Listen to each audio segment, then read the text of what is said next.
What is the average age when someone first gets a hearing aid? We see lots of patients. You would assume we know the answer to that, right? Right. Because we do this, and your assumption is right. In our clinics, the average patient is right around 68 years old for a first-time user receiving their first hearing aids for the first time. Sounds like the video's done. We've got an answer. And it actually lines up with the national averages. Yeah, no, we've got a lot to say about this because anecdotally, it's interesting to me that my patients come in and they might be 68, 69, maybe 70, but the feeling that they have is almost always, ooh, I'm too young for this, or I'm younger than the normal person doing this. That the average age of a person getting hearing aids has got to be 90. You know, it's got to be up there. When the reality is, 68. That's right. And the interesting thing, you know, when we were in school, and this was, you know, for some of us, you know, 20 and 25 years ago, when we were in doctorate school, they were teaching us that people don't seek out help until about 10 years later than they should have. So for example, if I felt like maybe I have a little hearing loss, it would take an individual 10 years before they acted on it. And over the years, because hearing devices have changed remarkably, I mean, they are dramatically different. The advancements are enormous when you consider what was going on in the late 90s and what is now going on in the mid, 2020s. We're talking about almost a 30-year swing. So of course the technology has changed in an enormous mammoth way. And so people are seeking out help a little sooner, a little quicker. They're having success with these good devices, and right? We're seeing averages where people feel that they have an issue and they're seeking out help within a 5-year period instead of a 10-year period. So the gap is shortening, which is good, but it's still kind of weird that if you felt like you had some hearing loss, why is it that people don't just act on it? Yeah, there's still a stigma there. People still feel like, I don't want to be seen with a hearing aid. It makes me look old. I don't want to look disabled. You know, I think there's a lot of that, and I also think just one other point. I think the success of the devices is bringing down the average age of a first-time hearing aid wearer. But I also think awareness is helping. I actually think people are more aware of hearing loss. I think there's more information out there on things like YouTube. But I also think that studies that have shown links between hearing loss and dementia have taken hold in the mainstream. Bringing people in sooner. I think awareness and education has really helped where people are saying, man, I'm aware that hearing loss is an issue.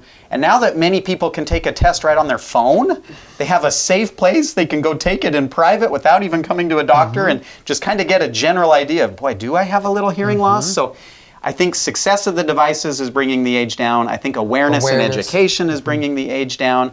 But there's still, like you say, this little bit of hesitancy, this little bit of stigma, this little bit of, I don't know that I'm ready for this. And before we beat up your neighbor or your wife or your husband and just say, why aren't they coming in sooner? Don't they know they have a problem?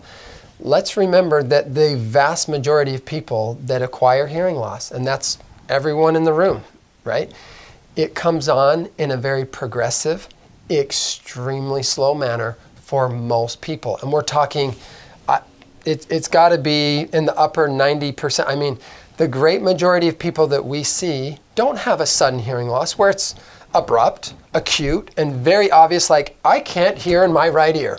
Like, that would be obvious, and that person would probably seek out help, right? Yeah, and that happens, and we see that, and people are scared. And they come in. Yeah. But most people, they're losing their hearing in a very, very, very slow time frame. The duration of how hearing loss is acquired, it's over many, many years. Yes, and I years. think that's why so many people are like, finally they get to the point where like, honey, I think there's something wrong with my hearing. And she's like, you think? Type of idea. But the truth is, this individual, and it's male and female, it is a very gradual process. So I think that has something to do with maybe not coming in on time. And so I kind of like this idea of, if you think your hearing's normal, or if you're wondering about your hearing, like, maybe I do have a little hearing loss because he clearly hears better than me, or she does, or whatever. As you do comparisons, or maybe you're doing phone stuff and you're listening with your left and you put it to your right and you're like, oh, I actually prefer my left. It's clear that there might be something going on. I think a good idea is just to say, if you're wondering at all, get your hearing tested. And if your hearing's normal and you're like, I think my hearing's actually normal, and you've got a really good case for it, but you happen to be age, what do you think? So I have thoughts on this. I'd say if you're concerned about it, get it tested. But I would take it this step further and say if you're 55 or older, you ought to go get a baseline. Yeah. You ought to get it checked out because you often don't realize that it is slipping. Right. And on average, people around age 55 start to lose a little bit of hearing in the high frequency range. Yep. These are like bird chirps. These are like watch alarm sounds. These are some sounds that may not seem critical to life, but they do correspond to a handful of sounds in speech. Letter S, letter F, maybe the TH sound. Any of those friction sounds. Yeah, like a hissing, air leaky type sound. Usually right around age 55, those start to slip, but because it's so gradual, you just kind of adapt and roll with it, and you don't realize that it's happening. And you may be like me, where you mowed lawns with the Sony Walkman, and you've got Van Halen, and you've got, I shouldn't have said that, but you've got some good music that Your secrets are coming out. Van Halen. I don't know. And you've got some fun music is what I meant to say. You've got some music that makes mowing the lawn more enjoyable. Your mom didn't know, did she? Guess what hey, stop.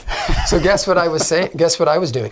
I was turning the old yellow Sony Walkman louder than my lawnmower so that I could really feel it and really enjoy it. And you might be in your 40s, I'm almost 50, but guess who has a little bit of high pitch, high frequency loss already?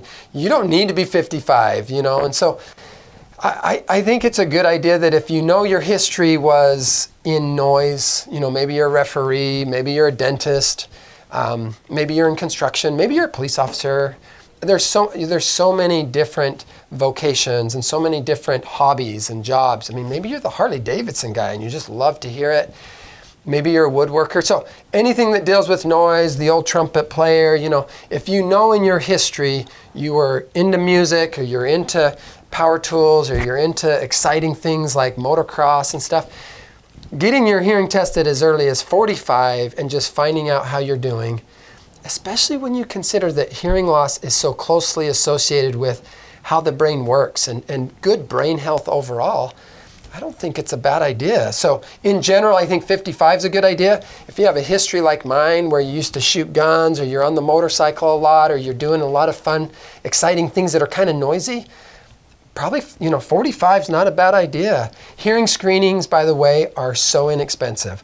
A lot of us that are under the age of Medicare guidelines and Medicare type benefits and things like that. So like in my case, my health insurance isn't great, but I could go get a hearing test or a hearing screening, and hearing screenings are like, typically under $80. In fact, they're probably even less than that, right?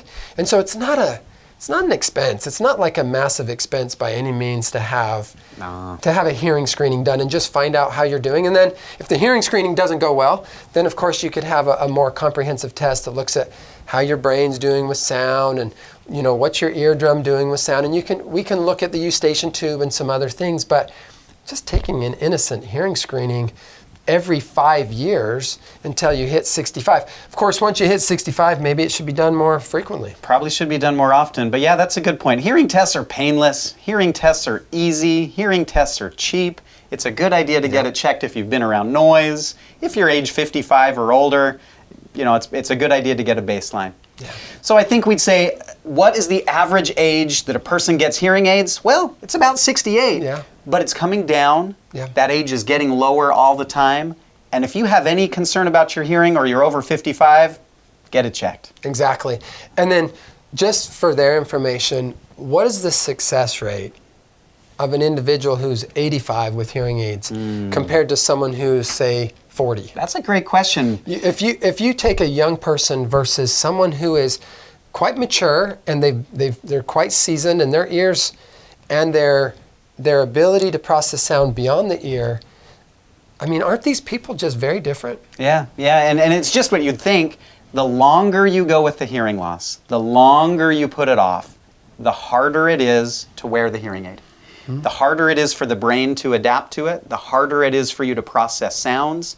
So like most things in our bodies and in medicine, the earlier you treat it, the better you do. That's right. So there seems to be an upward change in a negative way when we don't fix the peripheral problems. If you have ear issues, or if you have a bad shoulder, or something's not right in your body, the longer you wait to fix that, to get remediation, to get a cure, to get help, to treat it, to manage it, the longer you wait, the worse your prognosis. Or in other words, the outcomes are not the same. So, you know, early testing and check early usually means that your outcomes are much better if there is an issue there. So I think that's a really good point. Don't be afraid. Get it checked. Yep. Get it treated. Harmless. You'll thank yourself in 20 years. Zero medical risk. Zero medical risk to get a hearing test. So get it tested. You'll thank yourself. Okay, everybody, we so appreciate you watching the video today. If you've liked what you've seen, please like it, subscribe to our channel. It means the world to us, but it also means the world to other people who are trying to figure out what's going on with their hearing health. So thank you for watching.